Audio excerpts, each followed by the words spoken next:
Hello, everyone. Welcome, welcome, welcome. Thank you so much for joining our event, How Ericsson is Building a Leading Culture for Diversity, Equity, and Inclusion. I am lucky to get to be your moderator for today in conversation with the ever-inspiring Sarah Rosales. I'm Elise Smith. I'm the co-founder and CEO of Praxis Labs, pronouns she, her. Praxis Labs is an end-to-end immersive learning platform. We're focused on creating equity, inclusion, and value for our clients and our customers. We do that through immersive learning experiences in virtual reality, mixed reality, paired with learning, reflection, practice, and insights on our platform to drive individual and organizational behavior change. Now, I am so excited about this conversation because Sarah and I will be talking about something that's on the minds of the majority of business leaders I get to talk with. And so let me set the stage. I, in my role, have the privilege to talk to many Fortune 100 senior executives, people leaders, DEI leaders, talent and development leaders. And what I'm hearing is that while many companies understand the value of and have invested in diversity, equity, inclusion, and justice, they haven't always been able to move the needle in terms of employee experience and the culture overall. This experience that these leaders are having is supported by recent findings from Pew Research Center that found that 65% of employees feel less connected to their coworkers now more than ever. And more than half of the employees who left their jobs in 2021 said they did so because they lacked a sense of belonging. We're seeing this reflected in talent phenomena we've seen over the past year, from the Great Resignation to quiet quitting. And all of this highlights the cost of getting DEI work wrong, getting culture and inclusion and belonging wrong.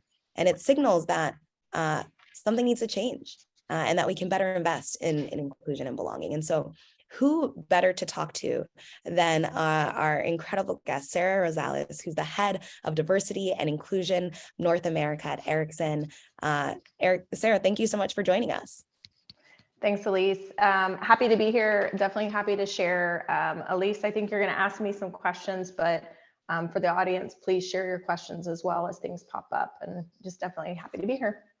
Amazing. Well, Sarah, I have the privilege of knowing you, but for everyone who doesn't, please tell us a bit more about yourself and about Ericsson and your role.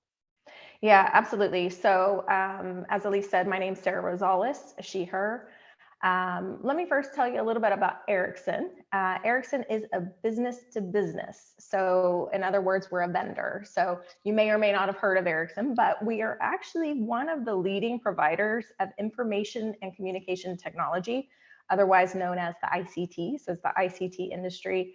And we're providing resources to your cell phone service providers, for example. So we're really helping to connect the entire world. We have over 100,000 employees, and that does not include the contractors that we have helping us, the subcontractors, and we actually conduct business in over 180 countries. So very, very global company, very diverse company from that perspective as well. So more about me. So my role, I am the head of diversity and inclusion for North America. But to make it simple, my role is to make sure that everybody, especially those traditionally left in the margins, feel that they have a place and a voice at Ericsson. Sarah, thank you so much for sharing a little context on Ericsson, how humongous it is, how global it is. I think that's going to set the stage for the conversation we have. And I can imagine that ensuring that everyone, especially those at the margins, has a voice and a place can be quite challenging given that diversity that Ericsson has within the company. So I'm curious, you're tackling a hard challenge. What inspired you to tackle these challenges, become a DE&I leader? How did you get into this field? Yeah. From a professional perspective, I first became involved when I was working as the head of people analytics. So I was also serving on the people leadership team. And by the way, you'll hear me talk about people. We use HR and people interchangeably. So we refer to our HR organization as people. And in that role, I had the opportunity to be part of a D&I project team. So that was around 2017, 2018. We didn't really have D&I as a focus. So the people leadership team decided that we wanted to break out into two teams. One was culture, one was was the D&I. You can argue whether they're not the same, but different conversation. So I found that being part of this D&I project team, it actually aligned really nicely with my role, because our team was already pooling the data to inform our initial D&I efforts and initiatives. So this gave me insights into the challenges that we were facing internally. And needless to say, it ignited a spark, which turned into a flame for me. I was craving improvement. I could see it in the numbers. They were right there. So a couple of years later, I became the executive people sponsor for our African American Alliance, ERG. And in that capacity, I really started to get that want and desire for the inclusion piece, the equity piece. And then also in that capacity, that's when I served as part of the response team after George Floyd's murder. And that eventually led me to take on D&I and just fully immerse myself in it. And I took on the role full-time as head of diversity and inclusion. Wow, Sarah, that's so helpful to hear your journey here. I think oftentimes what people, HR, and particularly D&I functions have struggled with is that people analytics, is that data and insight to inform strategy. And so I think your background in starting there really, it sounds like gave you that insight to say, I can see where there's opportunity and how we can actually move the needle.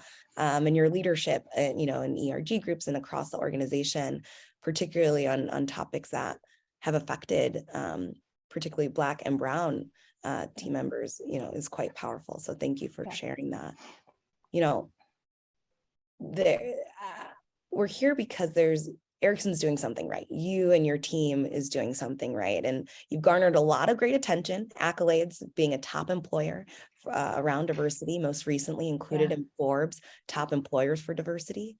So I'm curious, what do you think it is that has helped you become recognized and known for this in the work? And what are the areas you're focusing on in DE&I?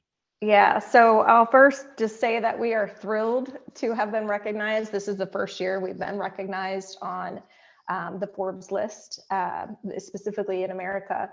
And I think it goes to the fact that, when they're running these surveys, they're surveying current employees as well as former employees. And it just shows me that it's obvious to our employees that they're seeing the difference that we're making. And we're not perfect. We're absolutely not perfect, but they're seeing that we're actually investing in diversity and inclusion. And from a strategy perspective, we have a pillar strategy that we feel will help us to reach our ultimate goal, which is a fully realized culture of belonging. We're focused on a few things. So the first is pay equity and inclusive benefits. I will say that in North America, and especially in the US, we're looking really good in those areas. We've done a lot of work over the last couple of years.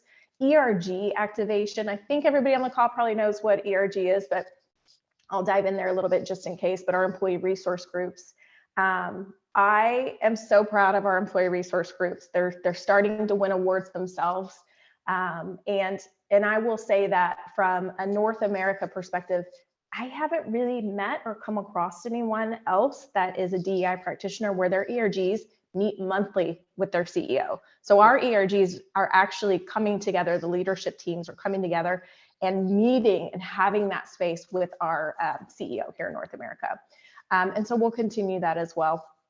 Then community investments and partnerships, that's key. But for this coming year, there's 3 areas that we're really, really going to be focusing on, and that is recruitment. And combined with that, employment branding. I'll get to the last one here in a minute, but from a recruitment perspective, we are very targeted in looking at how do we recruit those people who are most underrepresented at Ericsson. And so we're just making sure that we have the data that we need, the insights that we need. We're looking at closing that gap to what's available in the market for the roles that we're going to be hiring for in the future versus what do we look like today. And then early career talent. This is a huge push for us next year and in the coming years. We just don't have any roles for early career. The way that we're designed, And also it's difficult because we have senior leaders that are doing the work of a senior leader and early career professional. So it's kind of like taking away that job opportunity, but we're working on changing the mindset and really building out that early career talent, which I am so excited to get on staff because there's so much diversity there. So I'm really, really excited about that piece. Employment branding. I mentioned at the beginning of the call that we're business to business. So not a lot of people know what Ericsson is. So we're working on how do we build out, we may not be marketing to customers per se, but if you think about a future employee as a customer, and especially a future diverse employee, how do we build that out so that we become that employer that you're going to have an inclusive work environment, you're going to have promotions, and you'll have a great experience if you are diverse, or someone who's also fully represented at Ericsson. So, and this last piece that I wanted to share with you was about training focus. So training focused on allyship, empathy, and humanness. We kind of went through a cultural transformation around 2018, and empathy and humanness is top of mind for us, and it really helped us as we were all remote as well, by the way. But without the empathy and humanness piece, we won't be successful when it comes to embedding everything from a D&I perspective. Yeah. So those are our focus areas. Sarah, there are so many nuggets in what you just shared. I want to double click on some of them. And I think first you started with saying, we are by all means not perfect. And I think it can be so intimidating in this work to put a stake in the ground and saying, this is what's working well, this is what we're doing well, here's where we still have room to grow, for fear of whatever folks may say about it. And I think what we've seen with our clients and our learners, and what we encourage our learners, is to recognize we're all on a journey, and all we can do is to continue to improve. And there is no end destination. It's just a continual journey of increasing inclusion, of increasing equity, to hopefully create more equitable outcomes long term. You mentioned ERGs meeting monthly with the CEO. Wow. If we have time, I want to double click on that and how you think about leadership engagement in this work. But then I think this piece around, who are we as a brand? Who are we attracting that diverse talent, particularly kind of new workforce coming in?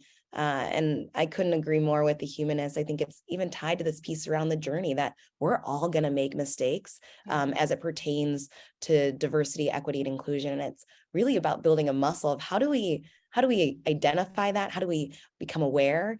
And how do we repair after we have made that mistake, so that we continue to get better and to improve? Now, Sarah, you come from people analytics. What I'm hearing from a lot of our clients is this consolidation or collaboration of DE&I, of HR, of people leaders, analytics, talent and development. I'm curious how you think about spanning these priorities within HR, but across the business, collaborating with other functional areas, business leaders, to achieve these goals. Yeah. So in 2021, we actually started partnering with each business unit to build their own unique D&I strategy. And those strategies are informed by the relationships that we have with all of the different, people, processes. So the subject matter experts that are doing talent acquisition, talent management. So we're bringing some insights that maybe the leaders may not have right away. So now that we actually have a function in place, so we have our D&I function in place as of 2020, we use a consultative approach. So we go through, we analyze data, we have hypothesis, we bring insights to working sessions. So we're working with the people business partner. And, for those of you who are familiar with it, it's kind of like there's this odd dynamic between business partners and subject matter experts. So, the talent acquisition, total rewards, comp benefits, about the SMEs, that's what we call them, subject matter experts. They're constantly trying to deploy things throughout the organization, but the people who actually have to do the work are the business partners. Mm-hmm. So, our team tried to make this easy for the business partners because diversity and inclusion is tough, and not every people business partner feels comfortable.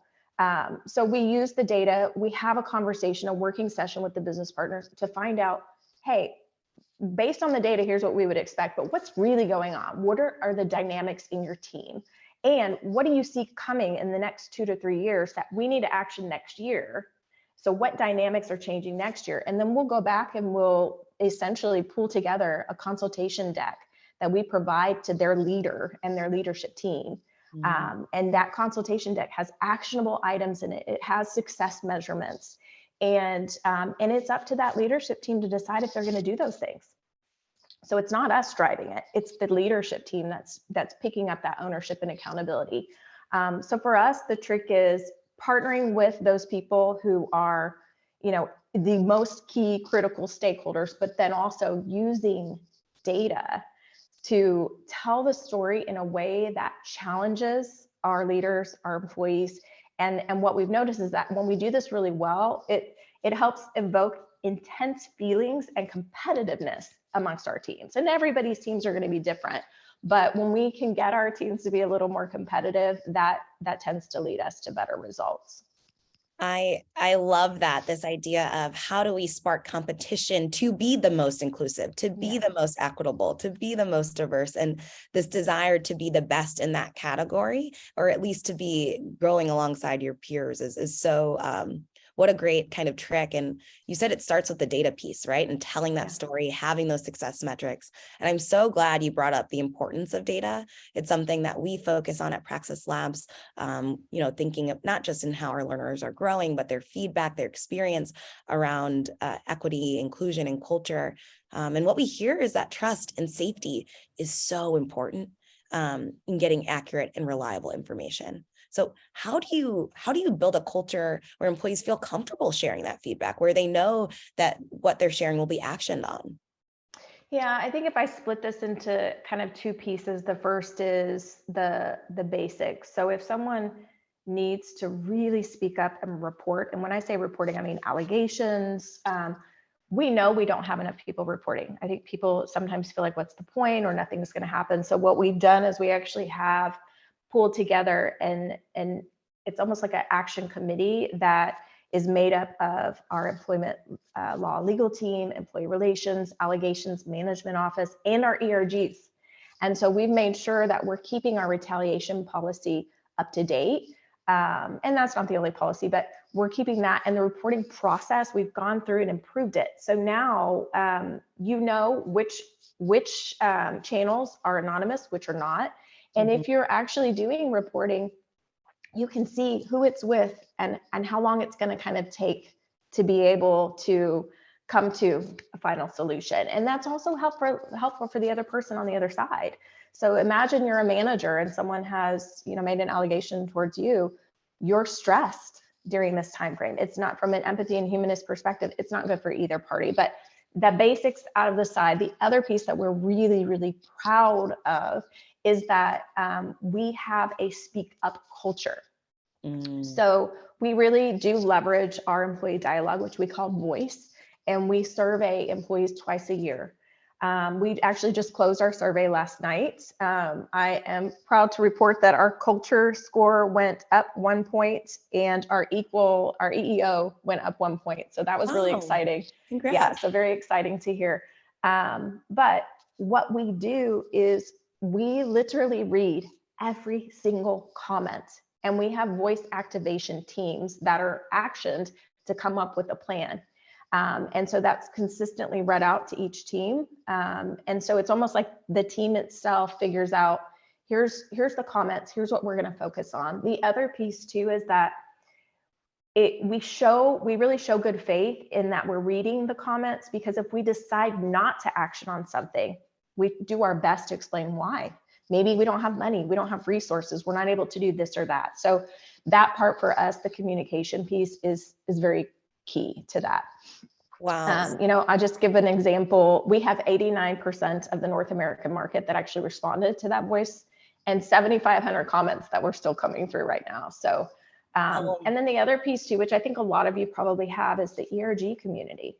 That is just an organic space for people to share, but we have been really prescriptive about creating safe space sessions when needed, and we have feedback loops. So that's also an alternative to getting feedback and making people feel comfortable. Sarah, it is clear that you are doing this with such intention. So often folks are like, well, if we get the feedback, then we have to action on it. But I love how you're like, well, we're going to read through everything and we're going to give rationale for why we prioritized what we can accomplish and what we aren't going to be able to tackle this year, or what we're not going to put as much resource behind. And here's the why. And I think that's exactly what helps build trust. It's why I'm so like, you're just sharing all of the great insights. And you touched on this piece of the ERG community again. I mean, really the intentionality that you've done in terms of the voice and employee dialogue, it speaks to me of this culture that comes from the top. I'm curious what are your tips for getting C-suite or leadership buy-in for DE&I for these initiatives? Was this a part of that cultural transformation you mentioned earlier? Just like curious if you have any best practices for folks who are on the line. Yeah, I do. I tend to find that C-suite isn't typically the issue. It's the layer below that. But if you are kind of in that part of your journey where you're trying to still get the C-suite on board, and maybe you're struggling, you may want to try a mix of pros and cons. So, leaders tend to respond to data and the way data makes them feel. And if you think about it kind of as if the C-suite's a board of directors, yes, they're looking at investments for the future, but really ultimately they're looking to make sure that they're limiting risk and financial risk. So if you can actually showcase the pros, the use cases that are in the company, yes, you can use external benchmarking, but if that C-suite person they can't really empathize or feel that because they've never seen it internally, they may come up with excuses like, oh, but that's not here at our company. So you can use some of the pros with use cases there, but the best thing that we've found with some of our leaders is, hey, if we don't do this, we're risking lawsuits, which can cost X dollars. We're looking at attrition, which will cost you money. So I think, there's nothing wrong with using a mix of pros and cons. But I think a lot of people forget to do that, is to use the risk of non-investment as part of your business case. And it'll depend on the leader, but that is something that I believe, you should definitely try to experiment with.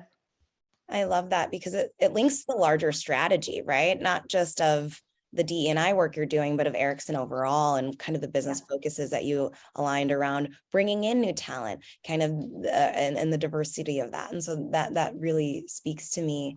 Going back to that strategy, I'm curious. It's clear you're doing incredible work. What is in store for the future of DEI strategy and training at Ericsson? Yeah, so I think I mentioned a couple of them. Recruiting is definitely going to be, employer branding and recruiting is going to be huge for 2023. The other piece is continuous training. So we're really working on preparing our future employees and preparing our current employees for a more diverse workforce. So we have a couple of things in play.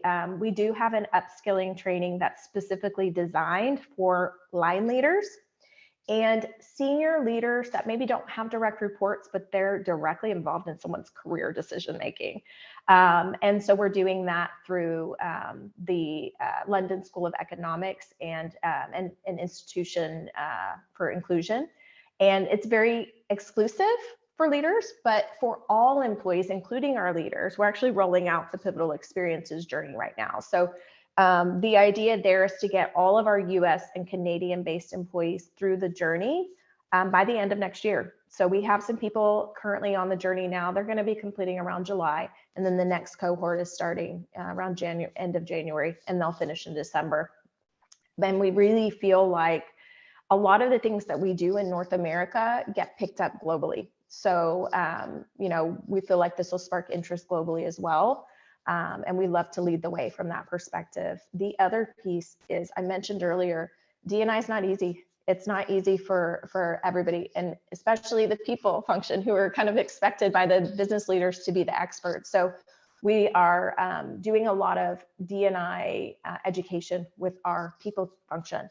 The first set of training was actually just explaining to them, hey, we have a D&I team now. We have a function that exists. Here's our roles and responsibilities. Here's yours. Here's the business. And then we're helping them figure out how does the global strategy look, and how does our market reality fit into that. And then we started a quarterly education series. So the first one that we did, we covered disability etiquette, inclusive language. We also covered LGBTQIA+ community insights, which you would think people in the people function would know, but they're very busy. So if they're not educating or they're not getting exposure, that's kind of where our role is to help, upskill them. Again, that intention, not just upskilling leaders, and not just upskilling the people team who are frontline to this work, but really the whole workforce. And really grateful and to be a part of the work you're doing at Ericsson. Now, we have a lot of questions from folks on the line, so we won't have time to get to all of them. And I also want to make sure to leave with just your tips and tricks for folks who are on the line. So one question that struck me, and I'm curious, Sarah, how do you keep up to date with the latest news and practices in DE&I? What resources do you use? Yeah, so I kind of am blessed in that I have someone on my team that is always doing the research, benchmarking, and they're bringing that information to myself. They're bringing the information to the leadership team, and you can use things like Catalyst. They've got great stuff. And I can always send out a list as well of what our researcher is using. But it's key. The other thing too is I just talk to other people. That's my main area of focus, because yes, we think future, but right now our LT is thinking short term. So we have to come up with kind of that good mix of what is the future holding and what are we willing to actually do. So hopefully that answers that question. But yes. Well, I am curious for the list later, but it's really powerful that you have someone who's focused about, staying up to date, staying abreast on the latest trends and practices. You mentioned talking to people, and it sounds like internally, but I'm curious from your positionality, and the person who submitted this question is curious, what are you seeing as the biggest challenges facing D&I professionals, maybe yourself or the folks in your network that you've been communicating with? Yeah, I think that it's the way that we do business. So, the type of work that we're doing is more tech. We have a lot of solution architects, engineers, and there isn't a lot of talent that's diverse that's out there, especially not in the leadership perspective. And so it's very difficult to convince a leadership team to invest in the future workforce that may not come to work. Like, for example, for Ericsson, we were able to get our leadership team to we invest in Girl Scouts. So we do STEM work with Girl Scouts, for example, but I'm constantly being asked, okay, where are the interns? Where's this? I'm like, I can bring interns in, but we don't have an early career professional role. So where are we going to put them? So I think, that's the biggest challenge, is the theory for DEI practitioners and the reality that's going on with the way that you're doing business within your own organization. Yeah, and really that alignment, right? And how do you align that? And it is not easy work. It is why I always know that DE&I leaders are just really, really pushing. And so it's just admirable the work you all are able to achieve. You mentioned that sometimes people leaders aren't even caught up to speed with some of the, different language or terminology. And, someone submitted the question about, how do you ensure Ericsson provides an entry point to DE&I learning for all employees? You're rolling out global or kind of at least region-wide learning for all team members. And they're curious, how for folks who are newer to these conversations, do you bring them along? What's their entry point? Yeah, so I will say that at Ericsson, training is not mandatory, it's optional. And also, I think you'll notice in your organization, for us, we're not very diverse. We're just not. And so there's really nothing in it for someone to maybe want to learn more about diversity and inclusion. So helping to showcase what's in it for them is really, really important. But also the reality of people are busy. Nobody has time for training. So how do I make sure that we build in, as the DEI head, how do I work with the business to make sure people have funding for training next year, to make sure this gets put on a mandatory list? So it's really about, yes, you can help people want, so the culture from that perspective, but how do you also help to build the business case or the business to be able to make it, at least from a compliance perspective? Let's start there. And then it just becomes part of the culture. So, so that's key too, really doing your due diligence from a stakeholder management perspective to find out the reasons why someone might not be interested in taking training. Such great nuggets. All right, Sarah, I know we're coming up to time. I want to be respectful for everyone on the line. So would love to leave with any last words of advice for folks in the audience who are committed to DE&I work. Yeah, so I have three things. First of all, you can't do it alone. Identify allies, strategic partners, advocates. Identify your friends outside of your company as well, because there's things that you may need to tell other DEI practitioners that you can't really talk about with, with your own organization. It creates that safe space for you. Make leaders part of the solution. If they think D&I isn't their job and it belongs to HR or the ERGs, you're going to continue to struggle. Invest the time needed to actually manage each individual stakeholder's relationship. Find out what motivates each individual person. And then that last piece is center your D&I efforts as a moral and business imperative. So all employees need to see D&I as a priority. I think for Ericsson, we're changing the case for D&I from it'll make you more profitable to it's going to make you better, and it's the fair thing to do. So it's the right thing to do. So I'll leave you with those closing remarks. Wow. Sarah, I know I ended it with you ended with these three things to take away, but I've taken away so much more from this conversation. I'm going to have to go back and rewatch, and I hope those on the line do too, because it's clear that there are so many strategies, tactics, policies, and practices you will put into place that have led to the outcomes you're seeing, that bump in numbers in terms of employee experience. So thank you for sharing your wisdom, your leadership. Thanks for having me. Been a pleasure. Thank you all for joining and listening on, and I hope to stay connected as well. Have a great rest of your day.